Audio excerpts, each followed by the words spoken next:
Okay, welcome to Stampscaping 101. I'm going to do something here that I haven't done in quite some time, and that's working with my set of Prismacolors. Okay, now this Prismacolor set is probably from, I'm guessing, the mid 80s or something like that. I have no idea, maybe like a beginning drawing class or something like that in college.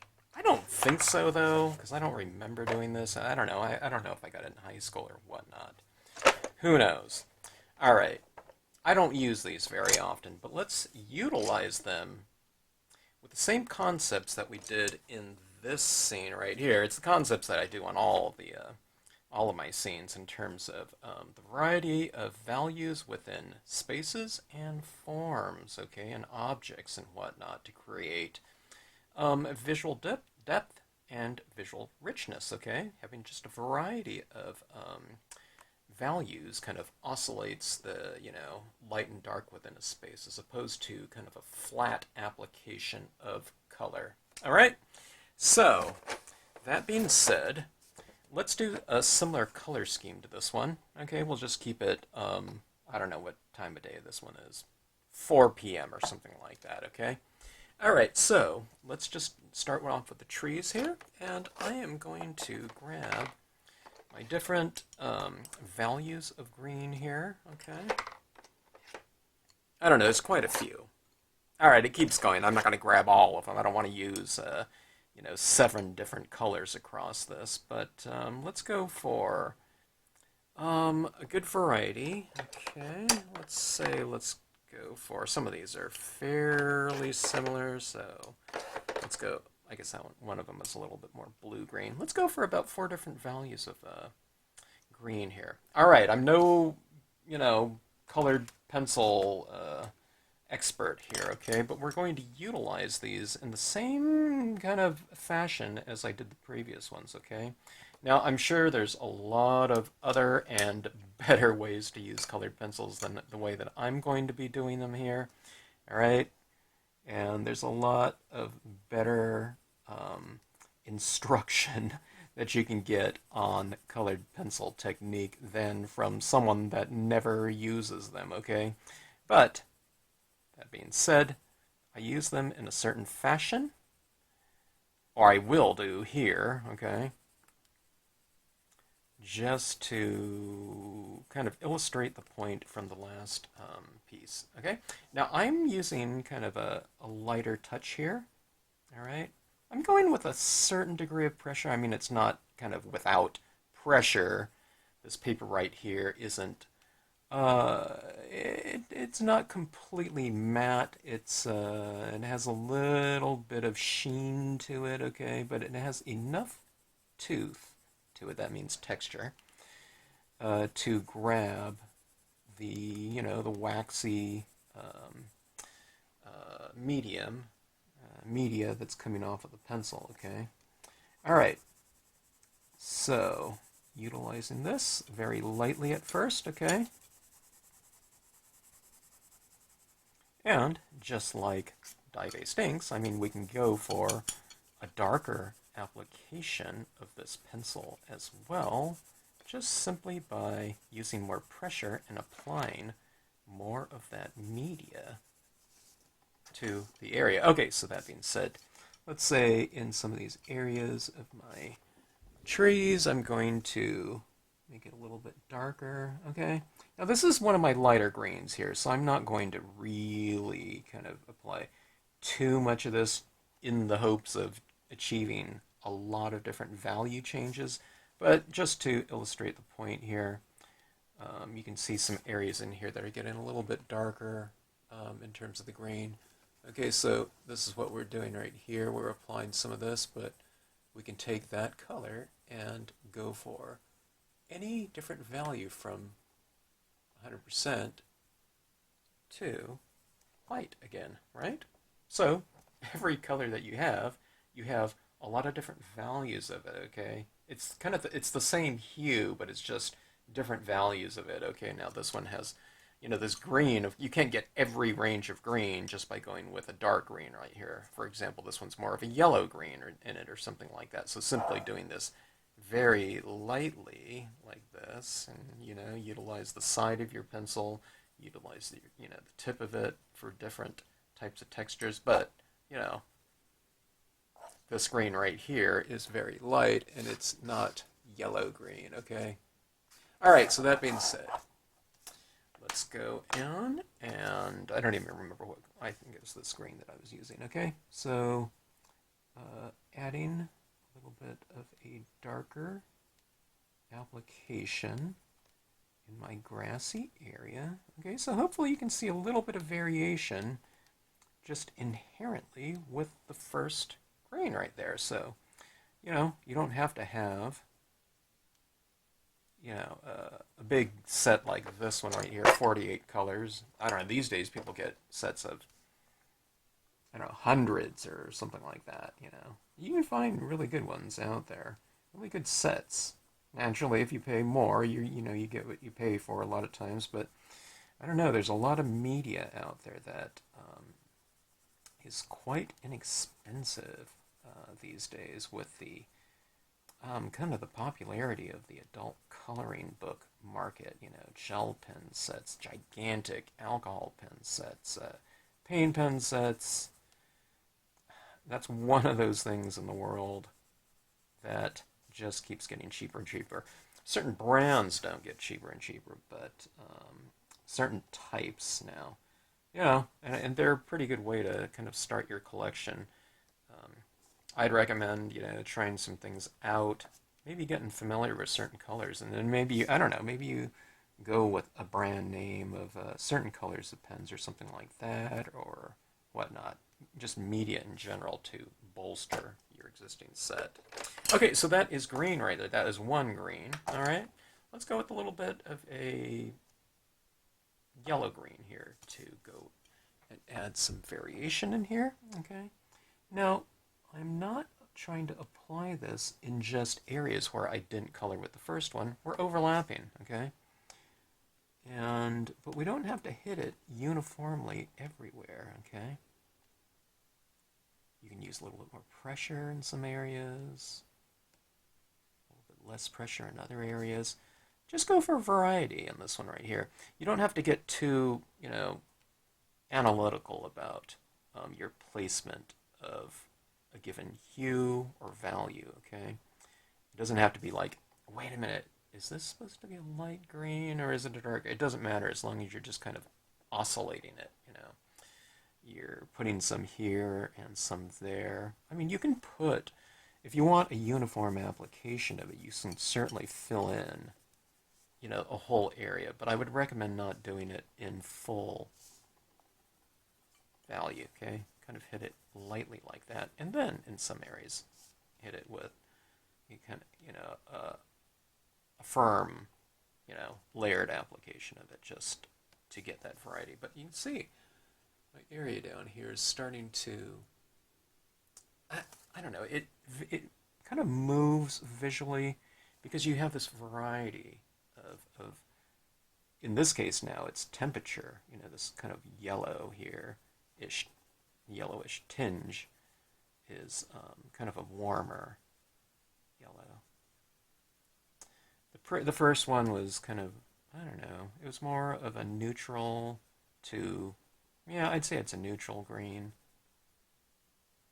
But now we are adding warmth to this. You could hit it with a blue-green if you want to, and add some cool greens in there.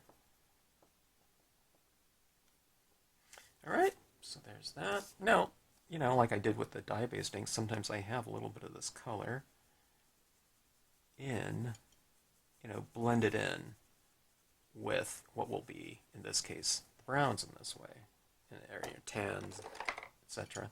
Okay, let's go back to this one right here. This is kind of more of an olive green. That's kind of more of the, the overall kind of green that I think I want from that. So I can look at, the previous two greens as, I wouldn't say a base layer so much, but kind of a foundation layer, I guess you can say. So even if I go over those colors with this new one, I'm not going over it so much, that I'm applying a big opaque area of it. if I go like this, then the colors underneath, will show through, so you get that much more of a richer kind of end result in terms of what is visible, because you have those other colors peering out of it. Okay. All right, so something like this, there's just a big area of grass right here, okay? I'm not looking to completely oscillate this and go dark light, dark light, dark light, dark light, dark light, this way. I mean, you can kind of, I don't know. I usually like to go a little bit darker on my perimeter just to kind of create this kind of illusion that light is coming from within the scene outwards. So that being said, I usually like to go with a darker perimeter, so I can treat this whole area as kind of one space right here. I don't think of it as flat space, but I will tone in just in general like that, so it's a little bit more dark to light right here, okay? But within this space, go ahead and hit it with some darker tones. I'm coloring in where my texture is within these spaces. You can see that the shadows within the, that sedge filler right in here. Okay, see right there, that black right there from the impression. So let's go down here, and there's that impression right there.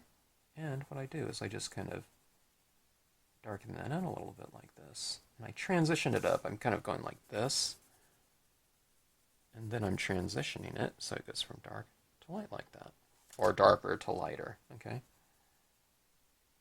Maybe on the side of the road there's a little bit of a kind of a shadow area around the grass where grass meets, I don't know, I guess the dirt. Go back in here with this darker tone and darken in some of the areas of the trees.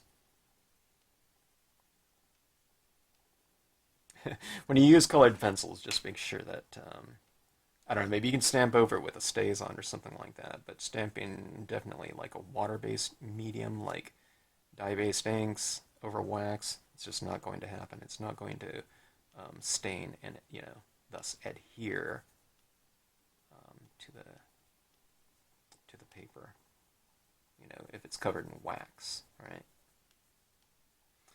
Okay, so filling in about like so. All right. Now, a really good colored pencil utilizer, they're going to do things like this, and you know what I mean? When they're coloring, it's going to be very gestural. Maybe they even use cross-hatching, you know what I mean? To get some really beautiful forms and whatnot. I'm not really doing that here. You should really have a pencil sharpener, and so you can get some different textures within your piece. And that's one of those really great things about colored pencil. And also, it's better, colored pencil looks better on papers that are really kind of built for it, that have a little bit more tooth to it. There's a trade-off with this one here because you get such beautiful impressions on a smooth piece of paper. But the trade-off is, if you're using something that's looks really good to have texturing on it, it's not going to have that. So, but I think this one's pretty good. It's a really smooth paper, but you can see, with a hard medium like this, it still accepts something like waxy, colored pencils just fine. So, I like it. But, if this was stamped out on a linen or something like that, or just watercolor paper, pastel paper. They do have pastel papers and pastel boards and things like that. Those do look really good with something like colored pencils, with all that texturing on there. Okay, so going in here, you can see I'm adding some shadows back in here around my covered bridge. But look at that, the oscillation of green back there. Adding this down here like so. Okay. Yeah, I don't know. Colored pencils, I don't know. It's not, it's definitely not my specialty. I tend to go for the more, I don't know, liquid media and whatnot. But I kind of use liquid media as kind of like dry media too, a lot of times. But this is a pretty fun little exercise right here. Whenever I get into some of these things, I'm thinking, I tend to think of it as, something very basic, like, talking about transitioning values. But that was a lot of fun to do. I really enjoyed that.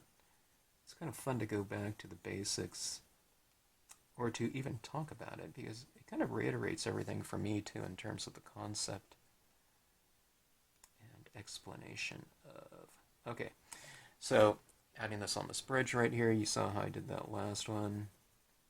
On pencils, because they're such detailed types of instruments, it's really kind of fun putting in kind of a variety of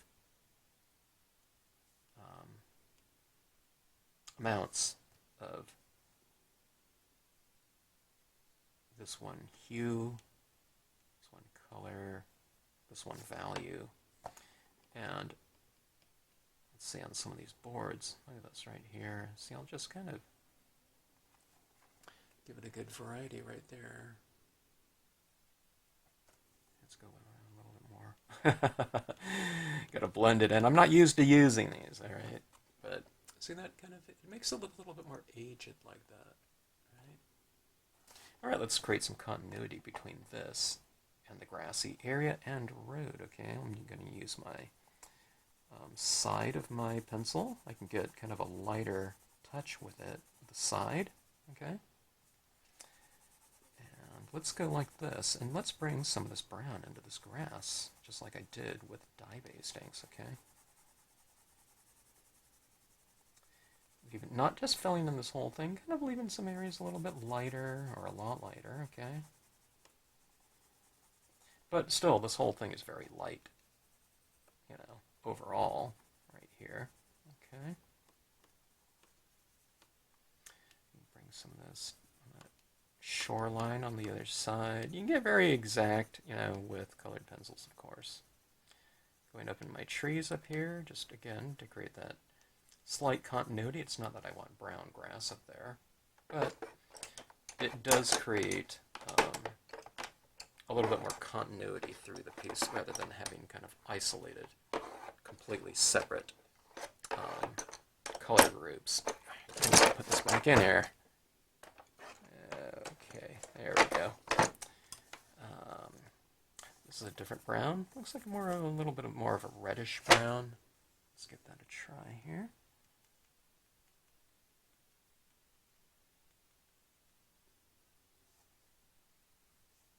There's some really good colored pencil users and experts out there that are watching this now and cringing. Because I'm not using it, in an ideal way, But hey, add a comment below and let me know. There's, I do know about the Gamasol and all that type of thing. I tend to not use that. Not that I wouldn't, wouldn't want to if I had some, or I can play around with it here, but I don't know. I like texture, too. But maybe, having some really smooth areas, in addition to kind of the more textured, maybe that, would kind of bring out and enhance things even more, by having that contrasting texture from the very smooth, very, I don't know, not very textured, but a little bit more textured. See this right here? I'm going in and adding some of these little shadows to these rocks down in here.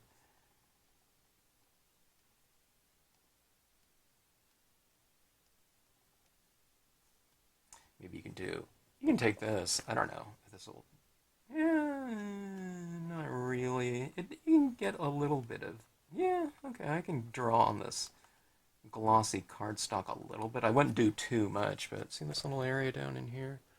You can get a little bit of that down on this glossy cardstock too. I could probably color in some of this, or a little bit more on the rooftop, like that. Okay, it transferred a little bit. I wouldn't do too much of that, but okay, let's get this one. Another one. This color looks real similar to the previous brown, so, well, I don't know, actually, it looks pretty good. some of the colored pencils are a little bit softer than others, so the softer ones kind of transfer onto this type of paper a little bit easier, a little bit more completely, but not complete. I'm just saying a little bit more than the other one. All right, so going over like that, adding into my rocks, adding some shadows down. Okay, going up in the trees and whatnot.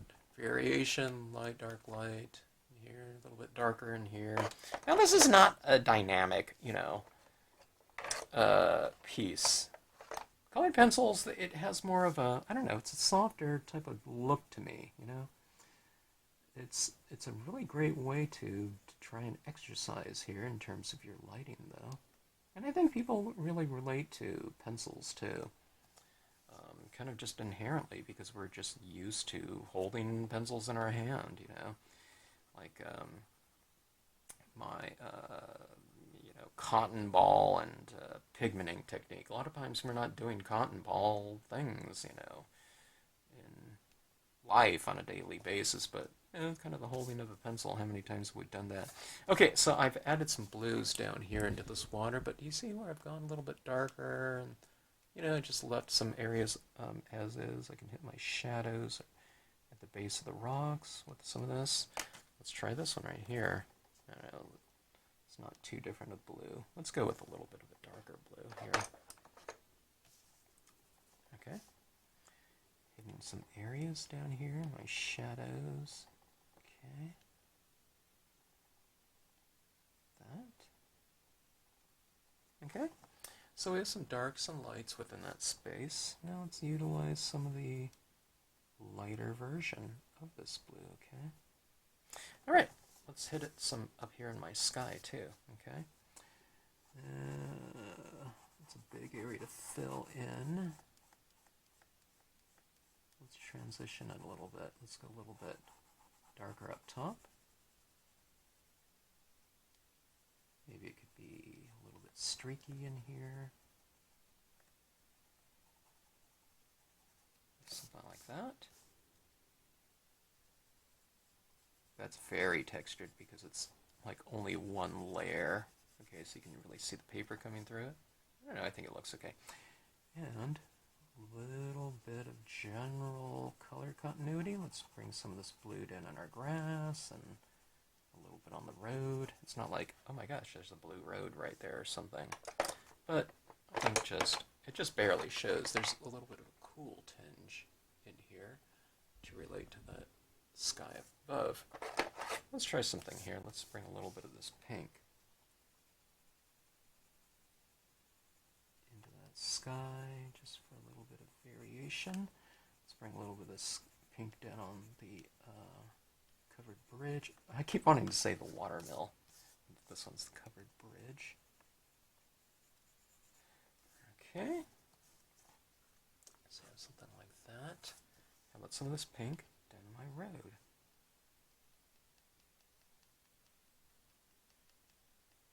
It doesn't necessarily look pink over the brown, but again, it kind of relates to it a little bit more in terms of the overall kind of visual harmony of the piece. Let's bring a little bit of that reddish tinge down here in the water, as if some of that water is reflecting some of that color from the sky. Alright. Okay, so we have that right there. We have some visual variety. Let's push dimension on this covered bridge a little bit. So what I'm going to do is let's make the side of it quite a bit darker than the rooftop, okay? So this is another different value of brown. Going underneath my eaves, okay? And you can see there's shadows right on the design. You know, where I've added those shadows, so I'm just kind of reiterating it. Alright, a little bit up here. Oh, one of the things I forgot to do was, let's see. I don't know what color I should make these kind of bricks down there. Let's go with, what is this? Black. Let's just go with a little bit of shaded black or something. Okay. Boy, this black is really soft in terms of the lead. Huh, I haven't thought about using black in here, but let's push the shadows a little bit, like at the base of this tree right in here. Casting a shadow. I usually don't use black for shadows in my colored areas, but this one looks pretty good.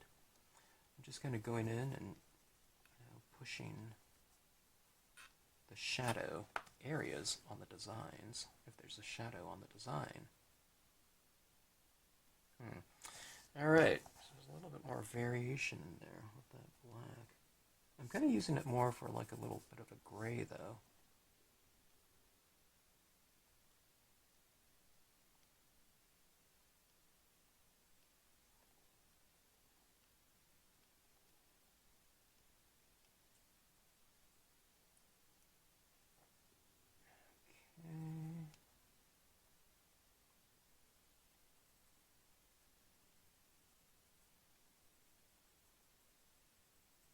As I start working with certain types of media, I feel like I get a little bit more comfortable. I have to be careful though, because I don't want to get so comfortable that I just start doing something and it's hard to kind of remove, if I don't like it. So I'm still being a little bit careful. Okay, let's add a little bit more shade, like I said, to this covered bridge, and I'll vary it. Okay. On right here, I went from kind of a darker area to a little bit of lighter. You can see that? So that when you look at it at arm's distance, there's just a little bit more variety going on. Okay. Alright. That is that. Alright, now, like I said, I'm not a colored pencil. I'm not even a colored pencil novice, okay? I'm just like a remedial colored pencil user here. I just never use them. But all right, let me show you something here. Okay, so that is that. We have variety of tones, values in each area. Okay, so I had this little peekaboo area of the sky, but what do I have up there? I have darks and lights within that space, even different colors, Through the trees, we see darker areas and lighter areas. You can see right in here, even though there is green on this area right next to the shadow of the tree, the top of it is light, right? Okay.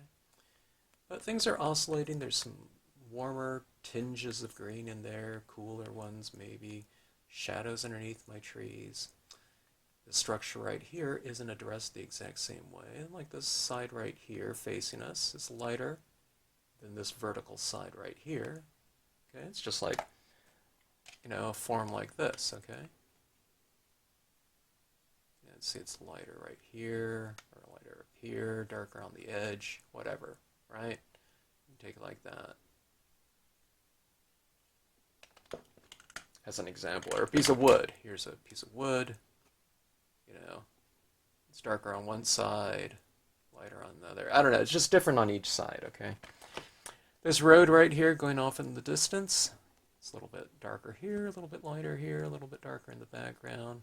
Grass areas, they're not oscillating with, white areas of white or anything like that, okay? But, there's little variety in this, these different areas right here.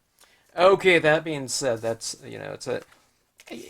it gets the point across, but it's a pretty feeble application of media. But let me show you something here. Now, I'll probably have a video where I'm going to finish off a lot more of these stamp sketches that I've been doing in, the days previous, but and sometimes I just do a video where I finish off a piece with all, say, highlights or fogging and whatnot. All right, so I have some Brilliance white right here. In this case, I think it's more important to have the brilliance because it dries on non-porous surfaces, and I just think it'll adhere to wax, okay? I'm not sure how well the Hero Hues is going to adhere to, this waxy colored pencil. It might, I don't know. But I think the brilliance will, though. So, that being said, okay, now I'll go into kind of transitioning, lighter tones in another video. Or you can look at any like the dark colored pencil ones and how you can transition lights in there. And again, it just goes down from to the amount of light that you have in a piece, okay? And I mean the amount of ink that you have on your applicator too. But this is what I'm going to do. In the lighter areas here, let's create a little bit of a misty kind of atmosphere in here, and I'll show you what this can do. Alright, so I'm starting off in my lighter area, okay? And I'm tapping it like this, okay? It would be just like, it's the opposite when I'm doing my shadows. I'm kind of, coloring a little bit more, and then I'm transitioning it with a lighter touch. On here, it's the same thing.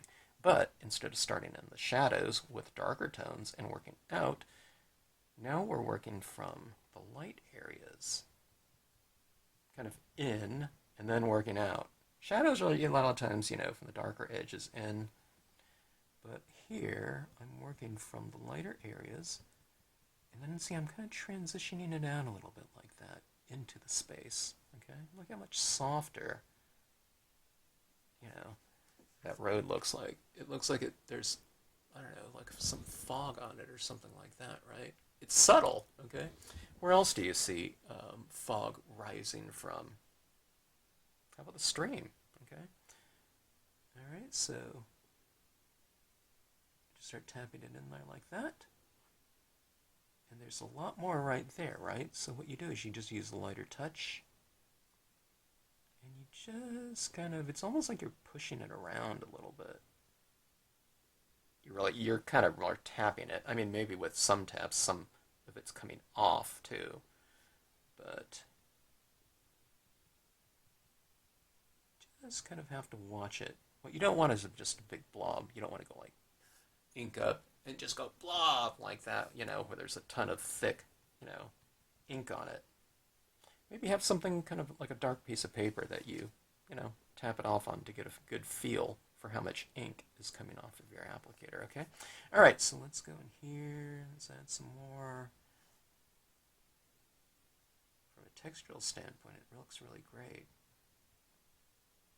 And see, what this is doing is it's adding kind of an atmospheric variety. Look at that fog coming out of there like that. All right, there's some fog right here, fog and mist. Let's put some on this grass right here, kind of in these areas that are a little bit lighter, okay? Again, this isn't like some big obvious thing, you know what I mean? It's very subtle, okay? You can make it very bold, I guess, with the amount that you put on here, but I would go through this kind of process of applying it gradually. All right, I'm looking at this tree right there, and I did put some shadows in that area, but I'm thinking maybe it'll look better with a little bit of fog like that. So, I kind of got rid of my shadow. It's more of a gray form instead of black, but I think it looks really good like that. Okay, let's add a little bit to the sky area as well. I'll hit it in my lighter areas of the sky.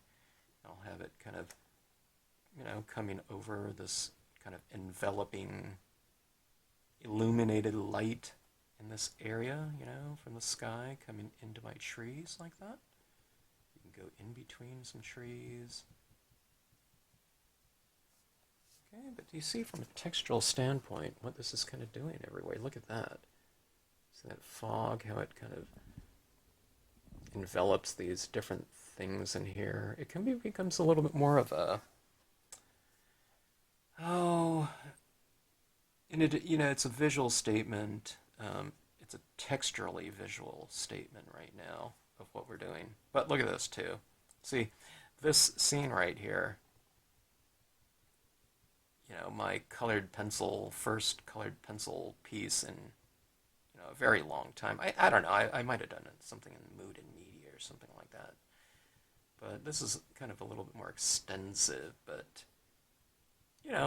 it wasn't great in terms of a colored pencil thing. Not that our pieces have to be great, but I think that with this pigment ink in here, I always tell people this all the time, if you add this in, it can really subdue kind of the weaker elements within a piece, which is my entire application of color. And I don't know, it kind of makes the not so great look okay. It makes the good look better, and it makes something that looks really good great, I think, by just kind of, not by covering it all up, but just varying it again. And we're talking about a variety of light, right? Now, see, I put this right over in here. Now this darker area right here goes into this area, and it's transitioning in terms of, dark to light, right? Even more so now. But from a textural standpoint, I think it's very graceful. But, little things like that. I think that looks really good now. Because I covered up a lot of the piece. But, you're not just covering it up in opaque, completely not see-through application. You can see everything that's done in the back. And I didn't cover everything up. There's still areas that have been untouched by the white pigment ink, okay? But it just looks better overall, I believe, when you do something like that. Okay, so anyways, fun stuff. I don't know, these are really fun for me because I'm seeing things that I just normally don't see, or haven't seen in a very long time, from my hand at least. All right. Okay, so that's that. I mean, you can come into here. One of the things that's really good about the acrylic paint pens is that they can write on just about anything. So I think even on wax it'll stick. I'm guessing. I don't know. It's kind of, these paint pens are designed to be used on glass.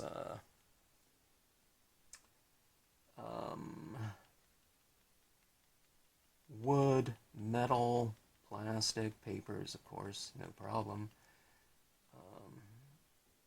Yeah, but these are just little highlights in here again, adding more, right?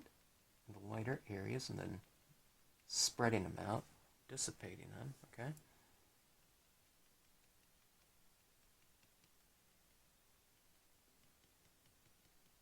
Having these little kind of twinkly little reflective highlights down here. From a textural standpoint, it really kind of brings things alive as well. Okay, so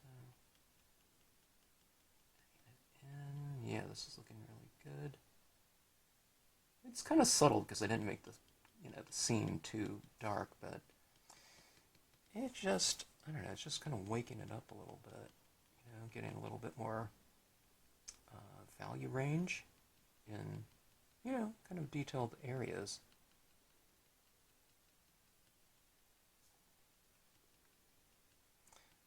It's kind of funny at this point in time, I can't even tell that that's colored pencil because of all this extra texture I'm putting up. It could very well just be dye-based inks,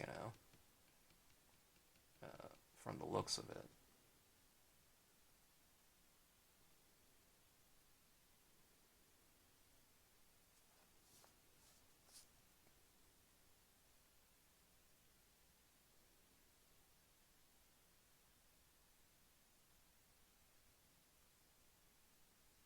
Coloring the tops of some of these rocks.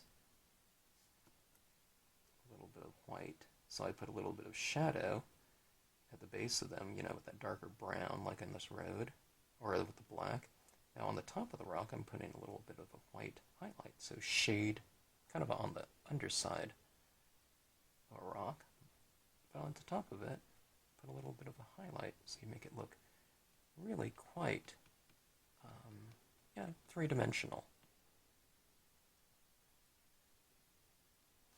Okay, so let's see if you can even see some of those white little dots, highlights in here, okay? It's right throughout there. There. See them around in here? On the road a little bit. See on these, some of these rocks right here? I just put a little bit of a dot on top of it. There it is there. And on this grass, look at how rich that grass is right here. It's rich, but it's not super bold or anything like that.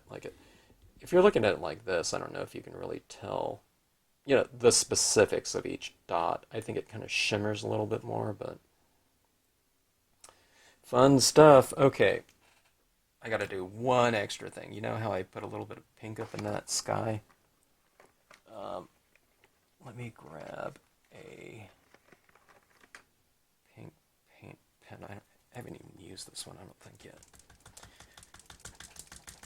You really have to shake these things up. You can look at that. This one's the Artistro paint pens. They look like ice cream in here. This one has a clear barrel. Some of them don't, but I think they're all made at the same place. Okay, so I just think pink and green make a great complementary color to each other. Okay, so I'm going to put some of these little pink little dots. I tend to, when you see wildflowers, they're kind of clustered. I don't know, maybe that's not pink. Maybe I should have a lighter pink. That's a little bit dark. I need a brighter pink, or a lighter one. Yeah, here we go. I think. Yeah, those ones look like dark little dots. I'll intersperse some lighter pink in here, I think. This is a lighter pink. There's a lot of different values of each hue. I haven't even used this one yet. Okay, let's get it flowing.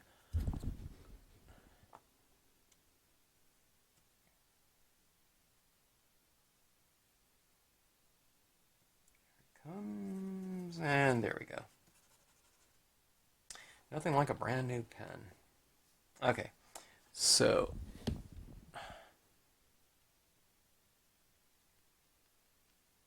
okay, kind of clustering it. Yeah, this is a little bit of a lighter, kind of a little bit more pastel pink right here.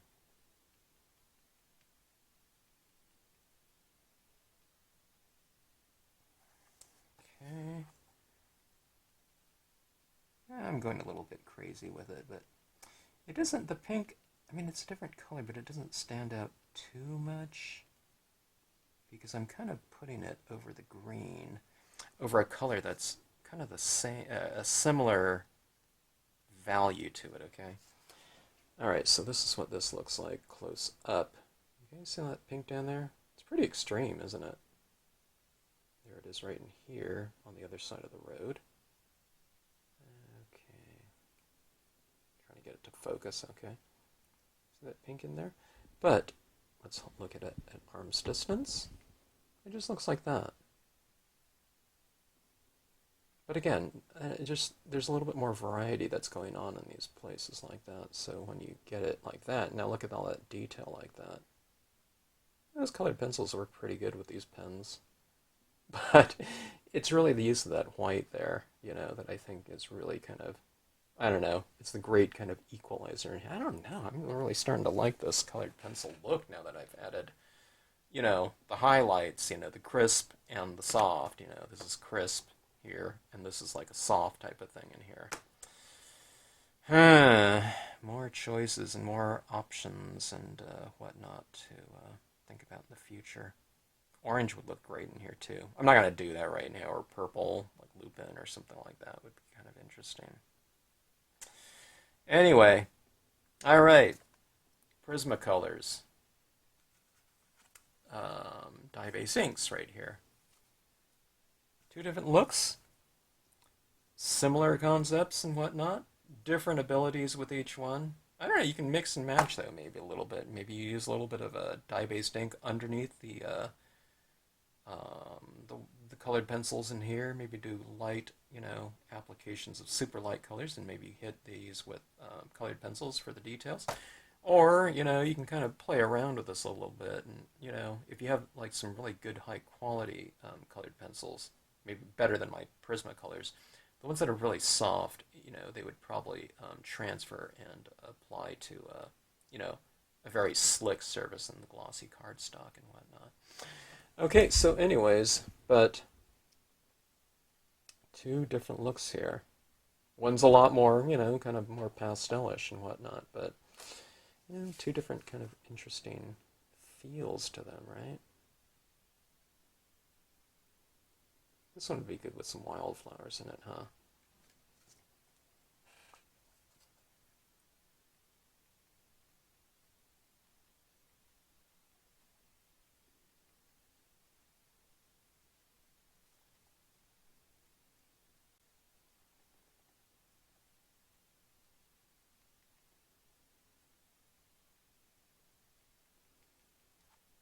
All right, look at us right there. Now, a little pink in there. It just looks like that. All right. Thanks so much for watching. Hope you enjoyed it. If you have any questions, drop me a note in the comments section. If you have any tips for me on colored pencil usage, what I did wrong, please feel to comment. Always looking to improve technique. Thanks as always for tuning into the channel.